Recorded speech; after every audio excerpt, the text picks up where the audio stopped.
Hello, you're listening to Storytelling Saga, the podcast that shares stories. I'm your host, Allie, and this week I'm discussing bottle episodes of television. I've touched on them here and there, but I wanted to devote an entire episode to them specifically, because to me, bottle episodes are some of the most interesting episodes of any given TV show. And really what a bottle episode is really just a self-contained episode, hence bottle episode. So it takes place in as few locations as possible, usually just one, maybe two, but usually just one, and with as few characters as possible, namely just the main characters of a show, so no extras. And in more detail, this is off of Wikipedia. In episodic television, a bottle episode is produced cheaply and restricted in scope to use as few non-regular cast members, effects, and sets as possible. Bottle episodes are usually shot on sets built for other episodes, frequently the main interior sets for a series, and consist largely of dialogue and scenes for which no special preparations are needed. They are commonly used when one script has fallen through and another has to be written on short notice, or because of budgetary constraints. Bottle episodes have also been used for dramatic effect, with the limited setting and cast allowing for a slower pace and deeper exploration of character traits and motives. And in my opinion, one of the all-time best bottle episodes of any given TV show is from my absolute favorite sitcom, which I discussed last year, Seinfeld, the Chinese restaurant. And what's interesting, which I believe I mentioned this when I discussed it last year as well, is that Larry David, the co-creator of the series, Larry David and Jerry Seinfeld, of course, Larry had to really fight for this episode. NBC executives weren't really keen on the idea, and they were afraid that audiences would be bored with it because nothing really happens. But of course, that's the beauty of Seinfeld. It's about nothing. And Larry argued that there are 3 storylines with just the 3 out of the 4 of the Fab Four. There's no Kramer in that episode, but we have Jerry, George, and Elaine. And he argued that they each have something that they're doing. Jerry, in particular, spots a woman whom he can't place where he remembers her from, and then he realizes that she works for his uncle, so then he's afraid that she's going to tell his uncle that she ran into him since he had blown off his uncle to go see a movie with George and Elaine. And also Kramer's mentioned, but he's not in the episode. Meanwhile, Elaine is just so hungry to the point where at one point she makes a bet with George saying like, oh, just go up to their table and I'll give you $50, just like pluck an egg roll off the table and just eat it. So playing with the boundaries of taking food off of people's plates.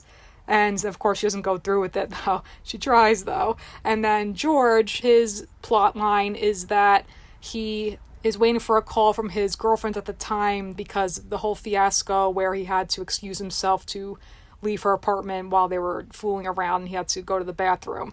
So he's just like, this all hinges on his future with her. And that whole scene is hilarious when the unknowingly gets the call back from her. It's just so funny. There seems to be a bit of a discrepancy. So when are we gonna eat? 5-10 minutes. We should have left earlier. I told you.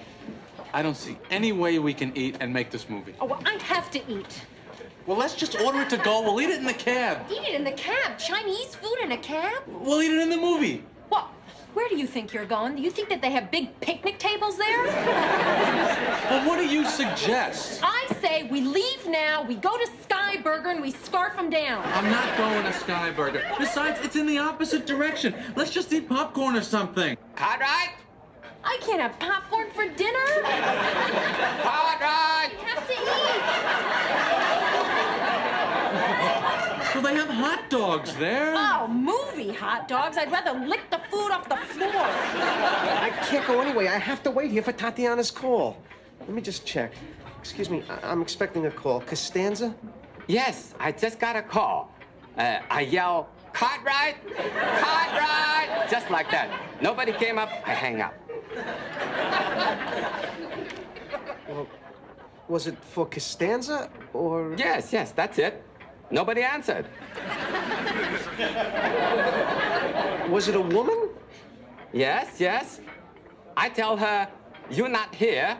She said curse word, I hang up.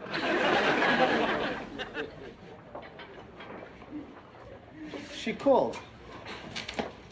He yelled Cartwright. I missed it. Who's Cartwright? I'm Cartwright. You're not Cartwright. Of course I'm not Cartwright! And what makes this episode, Seinfeld's so amazing, obviously, but this episode in particular, playing out in real time, which for the most part bottle episodes do, but there are some exceptions here and there.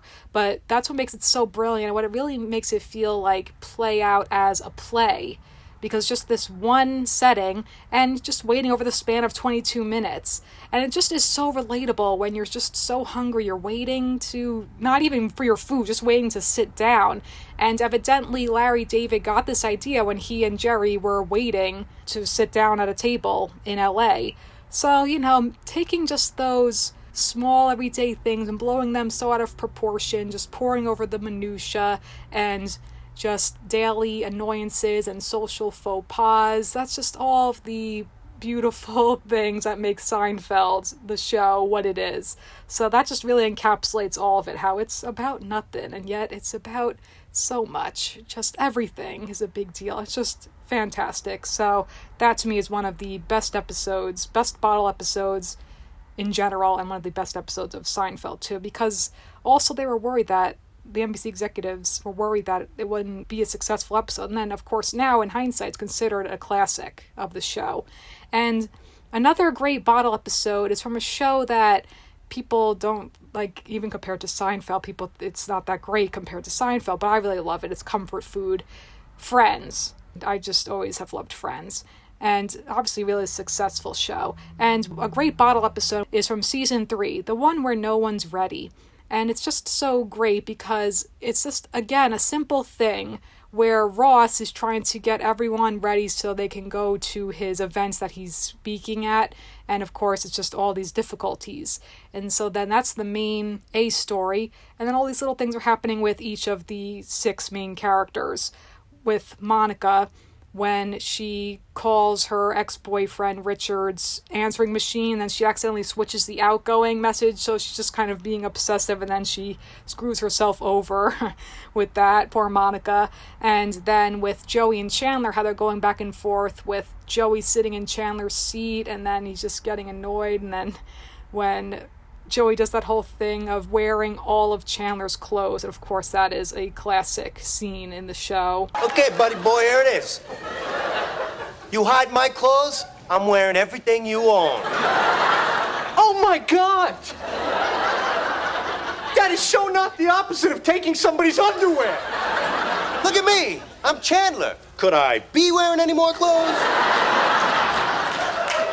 Maybe if I wasn't going commando. Yeah. Whew. I'll tell you, it's hot with all this stuff on. I better not do any, lunges. Could I be wearing any more clothes? Love that. And it's just really interesting because with bottle episodes, more often than not, the stakes are low. So it's a matter of finding interesting things, interesting interactions, and those are the things that really push the plot forward. Because there are other great bottle episodes from Friends. Another really great one is from season 5, the one where Ross can't flirt. And again, that one plays out in real time, where Joey has invited his grandmother, who doesn't speak English, to watch the episode of his show, but then it turns out he was cut from the episode. So as they're watching the episode, then with Monica and Chandler, they're going to be going on a date to celebrate their 10-month anniversary, and then meanwhile the title of the episode, Ross can't flirt, because he's trying to flirt with the pizza delivery woman, Caitlin, and that's so hilarious too, and he just tries to flirt with her, and it's so hilariously awful. Oh my God, poor Ross. Hey! Oh, we can't keep eating like this. It's $12.50. Okay, so, do you make the pizzas in one of those wood-burning ovens? No, actually, I think they're gas. Gas? Wow.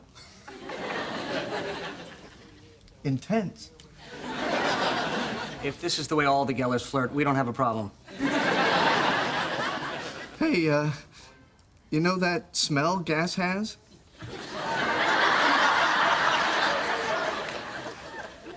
Yeah. They put that in. What? The gas is odorless, but they add the smell so you know when there's a leak. Well, okay. A lot of other gas smells.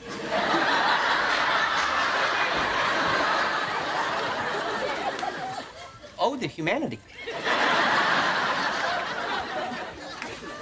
Methane smells.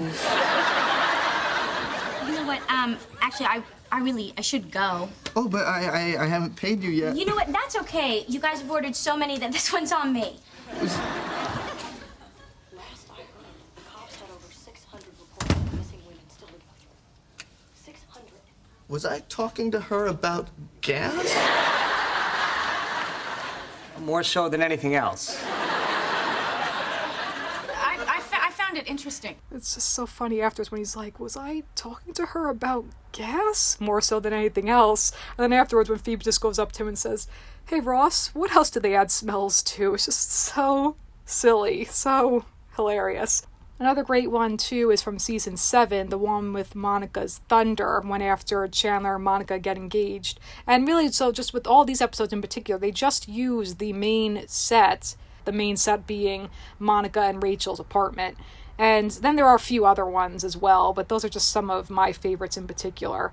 Another great show that I haven't talked about yet, which I've mentioned here and there, though, but I haven't officially talked about it in an episode, though, is Parks and Recreation. Fantastic show from the co-creators Greg Daniels, who developed the American version of The Office, and Mike Schur. Mike Schur, fantastic. They're both fantastic writers.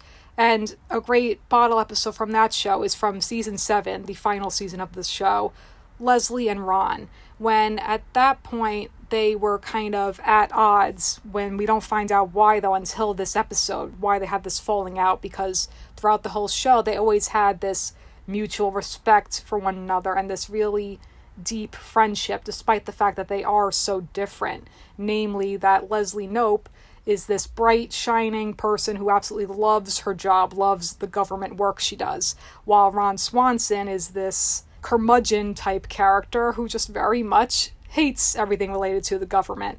And so in that episode, though it doesn't play out in real time, it's just in the one location with them locked in the old office, their old office in Pawnee. And then they just are hashing things out slowly but surely when they're trying to escape at one point, but they just sit down and then they go backtrack what led to their big argument. Oh no. Ron, I stood you up for lunch. You did, yes. I waited for a while, but it was pretty easy to figure out what had happened. Your life seemed pretty hectic. Is that the rest of the story? That I stood you up? You were going to ask me something. That's why you wanted to have lunch. Ron, you were going... I was going to ask you for a job. In the federal government. Just saying it out loud feels dirty. You missed your friends. And you wanted to come up to the 3rd floor and work with us again. I can't even imagine how hard that must have been for you. God, why didn't I see that? Ron, I am so sorry. I should have been a better friend to you. Honestly, Leslie, it's fine. It was a punctuation mark on a sentence that had already been written. My time in government work was over. I'm sure I loved shutting things down and bleeding the rotting beast from the inside. Your metaphors are so beautiful. But it was time for me to leave. And I didn't feel like explaining why to you or anyone. Everything that happened after, the fight we had, not giving you a heads up when my company took on the Morningstar development and bulldozed the nurse's old house. I do regret that. I had a good run here. But after you and Tom and Donna and April and Terry left, when I looked around this office, nothing was the same. Yeah, well, there's a way to fix that. and they come to their agreement again and they become friends again. So it's just really well done. And again, with episodes that are just with two characters in particular, they really add to the drama of it all. It's just all really interesting. And another fantastic bottle episode from a show I did discuss earlier this year, another all-time favorite show of mine, New Girl.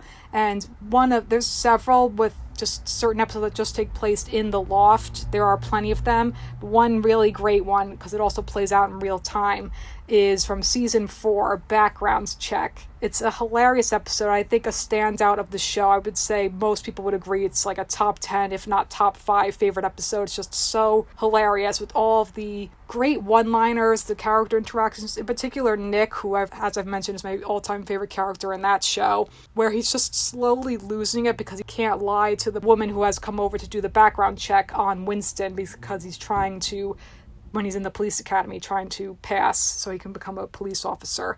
And it's just so funny when she tries to ask them simple questions, and they're all trying to really help out Winston, but it's just all craziness because the whole subplot with Jess, how she thinks she has a bag of what we think is a bag of meth, but then it turns out to be aquarium rocks. So then while that's going on, they're trying to distract the background check lady. But she's just very no nonsense though, and she's just like, can we just do this? We can get on with this. It's just so hysterical. Will somebody answer the question so I can write it on the form and we can get on with our lives? Why would Bishop make a good police officer? Mustache.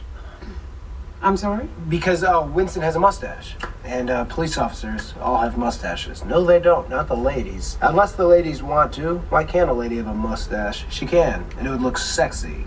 Would you like a green grape given to your mouth? Handed to your mouth? I'm asking a simple question. Unless you don't think he would be an asset to the LAPD. No, he would. Yeah, he definitely would. You know, Winston has done plenty for the community. Mm-hmm. He has a little brother at the Boys and Girls Club. Of course, all the work that Winston does with the Boys and Girls Club that he actually does in real life. So much work at the Boys and Girls Club. So passionate. Yeah. What was his little brother's name again? Duquan. Duquan is his name. Duquan. And I'm Nick Miller. I just love it. Oh my god, this show. It's just hilarious. Oh man.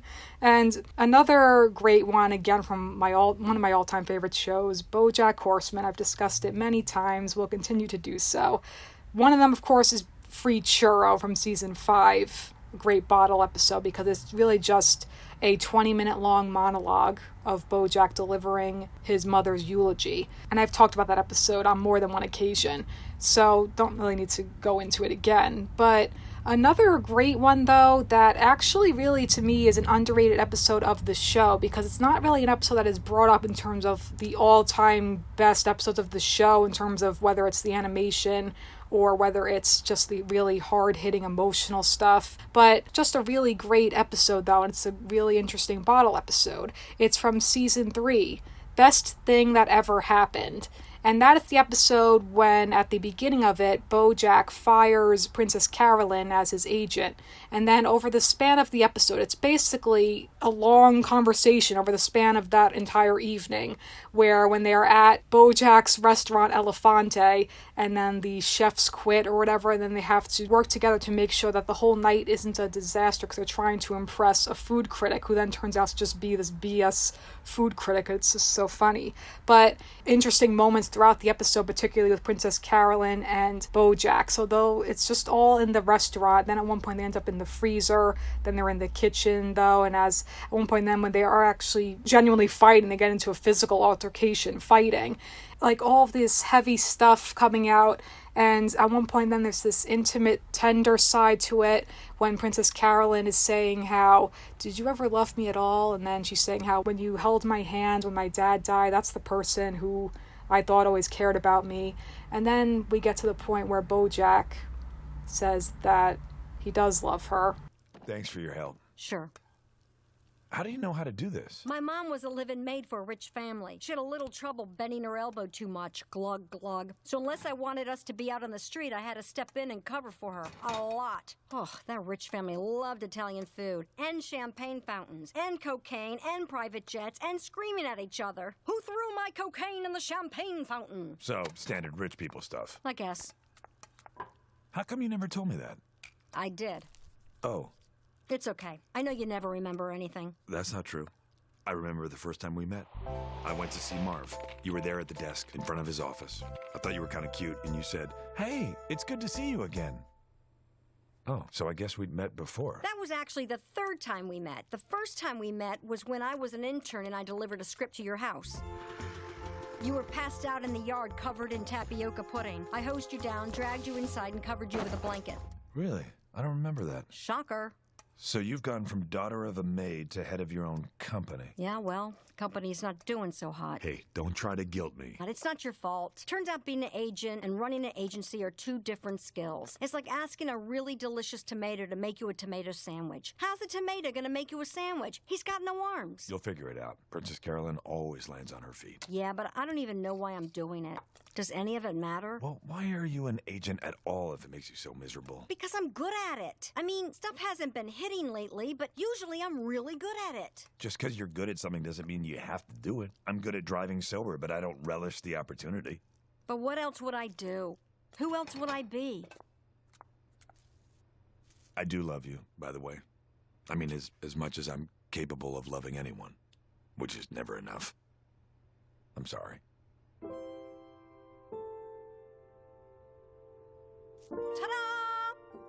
And it's just so emotional and so beautiful and really sweet. And because this relationship, it is really interesting and poignant because they were on and off for years dating, and then she was his agent still. So then what's interesting though is at the very end of that episode, after all they've been through, and she's saying, just give me another shot, after all that, then he still just says no, and then just cuts to the credits. So that's a really well done, fantastic episode that really is just the entirety over the night of the falling out of their personal relationship and professional relationship for BoJack and Princess Carolyn. And a random fun fact I know about this episode is that the voice actors, they always record their episodes and everything separately. But for this episode, they had Will Arnett, who voices BoJack, and Amy Sedaris, who voices Princess Carolyn, not in the same room because like he was in LA and then she's in New York or something. So they called her in though, so then they could record together remotely. Because Raphael Bob Waxberg himself said that it's just a really long conversation between the two of them. And again, an underrated episode of an amazing show. And one other show I want to mention actually that I haven't really, if ever, brought up, like I've rarely, if ever, brought it up. And at some point I will talk about it though, because I did really like it when I was younger, is Family Guy. I don't watch Family Guy anymore. That said, I have seen episodes here and there, newer episodes. It's one of those shows that to me has gone on too long. And of course, many people say that it's not funny anymore. Whatever, that's a whole other thing. But a really great episode of the series. It's a great bottle episode. It's from a decade ago, which is crazy because I remember when it aired, but 10 years ago, so it aired in 2010. It's called Brian and Stewie. And it's a great episode because it's just the two of them. And that's a really important and interesting relationship in the show. And they get locked in a bank vault when Brian is checking his safety deposit box. And then we just see over the span of the episode them fighting at one point and just kind of Stewie testing Brian and pushing him. And then it gets really deep and dark when Brian talks about how he has a gun in his safety deposit box because it's if he ever wants to commit suicide. And it's really devastating. And then it just leads to a truly poignant, sweet moment that I think is just a lovely quote in the entire show from Stewie. I was just trying to hurt you because you hurt me. But the truth is, you're my only friend, Brian. If I didn't have you, I'd be lost. You'd be okay. No, I wouldn't. I don't really care for anybody else, just you. You're the only one I like. Well, thanks. I like you a lot. I guess you could say I really like you. I would even dare to go a little further, perhaps. I care a great deal about you. A very great deal. Maybe even deeper than that. I love you. I mean, not in like a, hey, let's have an underpants party or whatever grown-ups do when they're in love. But I mean, I love you as one loves another person whom one simply cannot do without. Well, I love you too, Stewie. You give my life purpose, and maybe that's enough, because that's just about the greatest gift one friend can give another. Thank you. And just that deep love that they have for each other, that's just a really sweet, genuine thing, and just showing how important that relationship is, that they just have this bond no matter what. And it's just really, I just love that quote, that he loves him the way one loves another person whom one simply cannot do without. So again, really sweet and just a really nice moment and great episode. And obviously there are many other Bottle episodes to mention.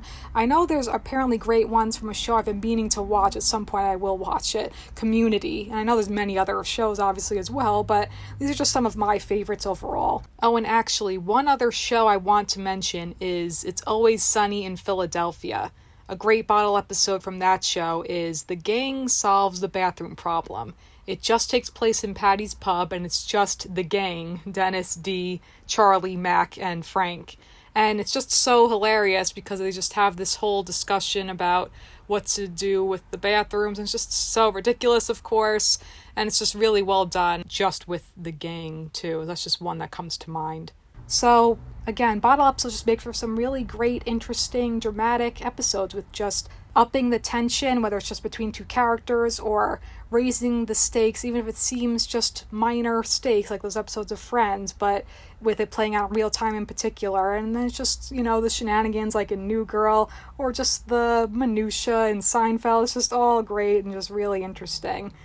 And with that is going to conclude this week's episode of Storytelling Saga. As always, you can follow the podcast on Twitter, Facebook, and Instagram. Check out StorytellingSaga.com, where you can leave me a message in the contact section or send me an email at StorytellingSaga@gmail.com. Next week, I am so excited to say that I will be interviewing Aaron Long. Aaron is a director on BoJack Horseman and Tuca and Birdie. He's also the creator of the indie cartoon series Sublo and Tangy Mustard. I'm so excited to talk to him, learn more about his career. It's going to be a lot of fun. Until then, thank you for listening, and remember, write what you love.